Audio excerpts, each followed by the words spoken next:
नमस्कार दोस्तों, स्वागत है आपका। आज हम बात करेंगे बिहार की राजनीति के दो ऐसे चेहरों की जिन्होंने अलग अलग रास्तों से चलकर देश भर में अपनी पहचान बनाई। एक तरफ है मनीष कश्यप, जिन्हें लोग सोन ऑफ बिहार के नाम से जानते हैं। एक यूट्यूबर से लेकर राजनीतिक नेता तक का उनका सफर काफी रोचक और विवादों से भरा रहा। और दूसरी तरफ है कन्हैया कुमार, जेएनयू छात्र संघ के पूर्व अध्यक्ष, जिनका नाम टुकड़े टुकड़े गैंग के विवाद से जोड़ दिया गया, लेकिन जिन्होंने कांग्रेस तक पहुंचकर राष्ट्रीय राजनीति में अपनी जगह बनाने की कोशिश की। दोनों अलग अलग पृष्ठभूमि से आए, लेकिन दोनों की कहानी में संघर्ष, विवाद और महत्वाकांक्षा की झलक साफ दिखाई देती है। तो आइए विस्तार से जानते हैं इन दोनों नेताओं की कहानी। मनीष कश्यप, असली नाम त्रिपुरारी तिवारी, बिहार के पश्चिम चंपारण जिले के एक साधारण परिवार से ताल्लुक रखते थे। उन्होंने अपनी पहचान बनाई सच तक न्यूज नामक यूट्यूब चैनल से, जहां वो जमीन से जुड़े मुद्दों, सरकारी भ्रष्टाचार और गरीब जनता की आवाज को उठाने लगे। उनकी भाषा सीधी, आक्रामक और जनता से जुड़ी हुई थी। यहीं से लोग उन्हें सोन ऑफ बिहार कहने लगे।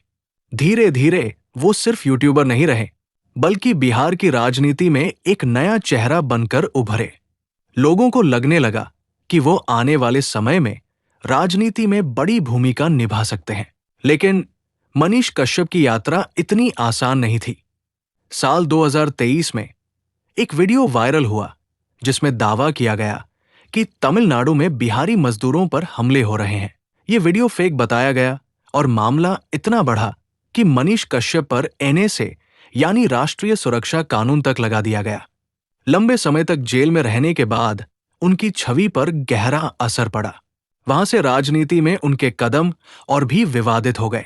आज मनीष कश्यप सोशल मीडिया और बिहार की जनता के बीच तो लोकप्रिय है, लेकिन उनकी साख पर अब भी सवाल उठते हैं। क्या वो गंभीर राजनेता बन पाएंगे या सिर्फ विवादों में घिरे रहेंगे? अब बात करते हैं कन्हैया कुमार की। बेगूसराय, बिहार के एक छोटे से गांव से निकलकर उन्होंने जेएनयू तक का सफर तय किया। वो छात्र राजनीति में सक्रिय हुए और 2015 में जनसु जवाहरलाल नेहरू विश्वविद्यालय छात्र संघ के अध्यक्ष बने। उनकी भाषण कला और तर्क शक्ति ने उन्हें राष्ट्रीय स्तर पर पहचान दिलाई। लेकिन 2016 में जेएनयू कैंपस में देशविरोधी नारे लगाने का आरोप लगा। मीडिया ने इसे टुकड़े टुकड़े गैंग नाम से उछाला और कन्हैया कुमार अचानक से विवादों के केंद्र में आ गए। हालांकि कोर्ट में उन्हें देशद्रोह का दोषी साबित नहीं किया गया, लेकिन ये विवाद उनकी पहचान के साथ चिपक गया। कन्हैया कुमार ने राजनीति का रास्ता चुना। उन्होंने CPI, communist party of India से जुड़कर 2019 के लोकसभा चुनाव में बेगूसराय से किस्मत आजमाई। उनका मुकाबला भाजपा के फायरब्रांड नेता गिरिराज सिंह से हुआ।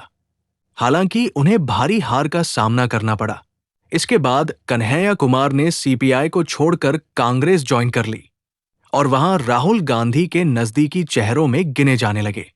लेकिन कांग्रेस की स्थिति देश भर में कमजोर रही और कन्हैया की राजनीतिक ताकत सीमित होकर रह गई।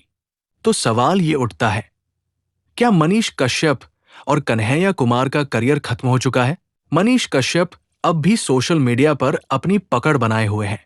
उनकी ग्रामीण और युवा दर्शकों पर अच्छी पकड़ है, लेकिन राजनीतिक करियर के लिए सिर्फ लोकप्रियता नहीं, बल्कि संगठन और रणनीति की भी जरूरत होती है। वहीं कन्हैया कुमार राष्ट्रीय स्तर पर पहचाने जाते हैं, लेकिन उन्हें बिहार में जमीनी स्तर पर जनाधार की कमी झेलनी पड़ती है।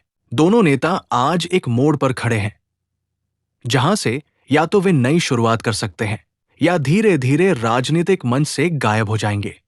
अंत में यही कहा जा सकता है, मनीष कश्यप और कन्हैया कुमार दोनों की कहानियां हमें दिखाती हैं कि भारतीय राजनीति सिर्फ लोकप्रियता पर नहीं टिकती, बल्कि रणनीति, गठजोड़ और समय की समझ पर चलती है। आज दोनों को चुनौतियों का सामना करना पड़ रहा है, लेकिन राजनीति में एक दिन भी बहुत बड़ा होता है।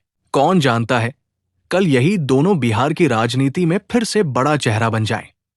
आपको क्या लगता है, क्या मनीष कश्यप और कन्हैया कुमार फिर से बिहार की राजनीति में चमक सकते हैं, या इनकी कहानी अब धीरे धीरे खत्म होने वाली है?